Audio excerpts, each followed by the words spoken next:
বৃষ্টি ভেজা শুভ সকাল। পুরো সারা রাত মনে হচ্ছে বৃষ্টি হয়েছে।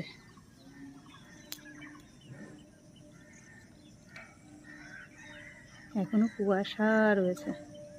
মেয়ে চলে গেল কলেজে, টিফিন নিয়ে গেল, টিফিন করাও হয়ে গেছে। এখনো অনেকে ঘুমাচ্ছে।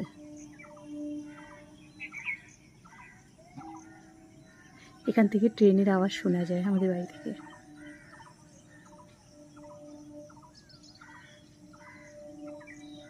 হ্যাঁ, আরেকটুবার সব এই মাঠে খেলতে আসবে। এই মাঠটাকে দেখলে না ফিল হয় ঠিক পাহাড় পাহাড় টাইপ, মানে কোনো পাহাড়ি অঞ্চলে আছি আমি। সবুজ সবুজ গাছ।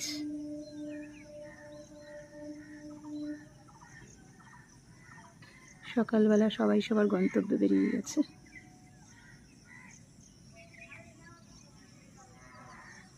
আমার তো ছোটো ছেলে এখনো ঘুমাচ্ছে।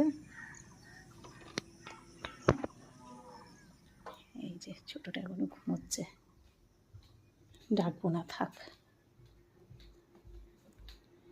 আমার সকাল শুরু হয়ে গেল।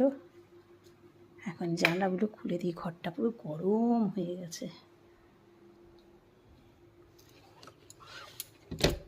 এই বাবা, এখানে কি পড়েছে অবস্থা দেখো, এগুলো কি পড়লো এখানে? ঝড়ও হয়নি তো, কি নোংরা হয়ে গেছে। জল দিয়ে এখন ধুতে হবে সব এই জায়গাটা।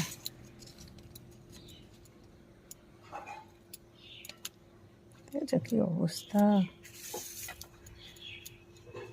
কোনো পাখি টাখি মনে হয় ফেলেছে, না ফেললে এরকম হবে কি করে? এই পাশটা হয়েছে নাকি? না, এই পাশটা ঠিকই আছে। যে গাছটা, ওখানটা কোনো পাখি মনে হয় কিছু করেছে। কি বলি, এখনই সকাল সকাল জল দিয়ে পরিষ্কার করে ধুয়ে দিতে হবে, মানে ওগুলোই আবার হাওয়াতে চলে আসবে। এটাই তো হয়। এই সকাল হয়ে গেল, সারাদিন এই পা দুটো চলবে।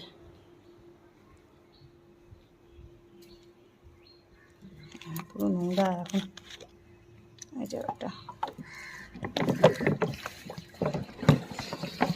যখনই কাজ তখন না করলে তখন মুশকিল হয়ে যাবে, পরে ভুলে যাবো, ওর উপরে ধরে থাকবে।